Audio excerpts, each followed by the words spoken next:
हम सुनीता झा सब मिथिलावासी के गोर लगे छी। आइ हम अहाँ सब ला राम जी के उदासी गीत ल के एलहुं हैं। सुनू।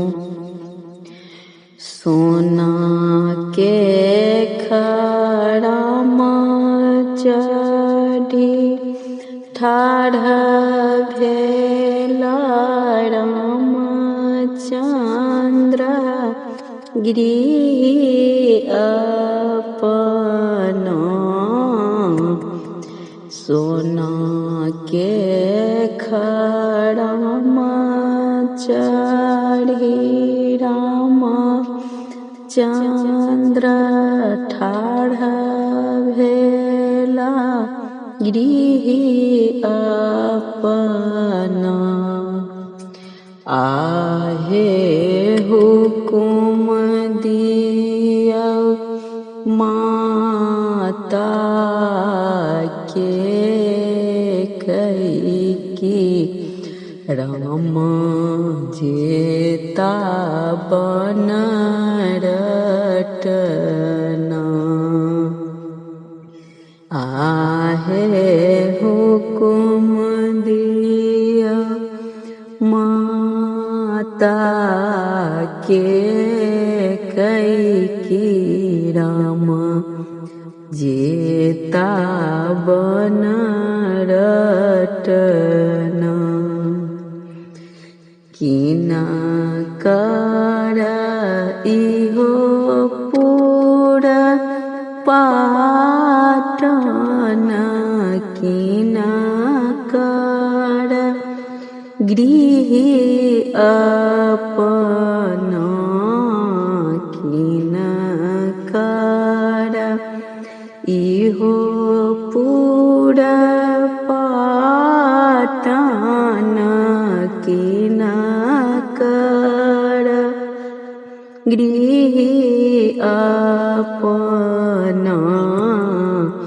आहे किना के पड़ल विपतिया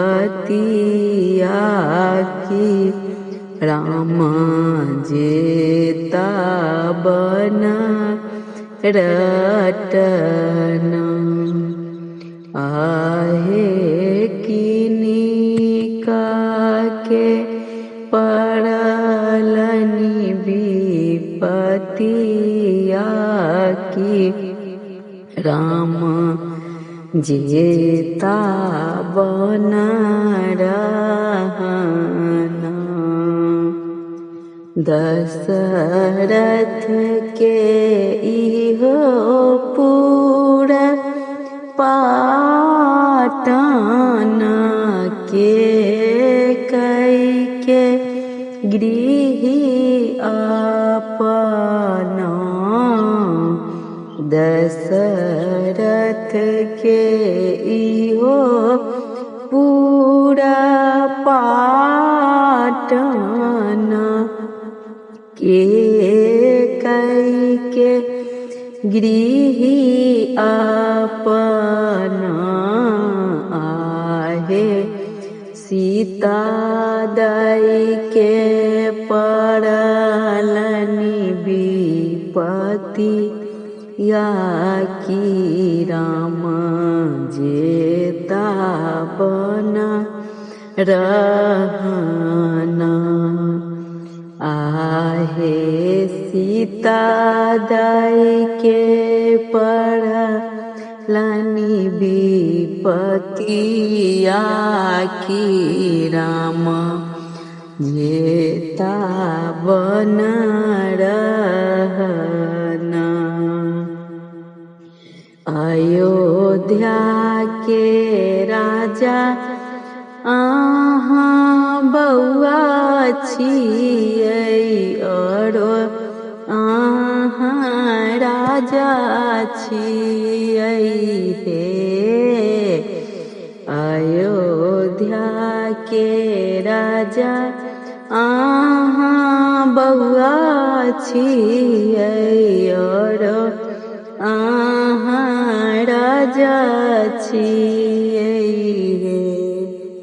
आहे हमहु त जाइ छी बनबास की जाइ छी हम बन रहना किनबै में जदुपटी छुरिया की हतबै में प्राण अपना किनबै में जदुपटी छुरिया की हतबै में प्राण अपना आहे राम लखन सन पुत्र की सेहो जाइ छथि बन रहना आहे राम लखन सन पुत्र की सेहो जाइ छथि बन रहना। धन्यवाद।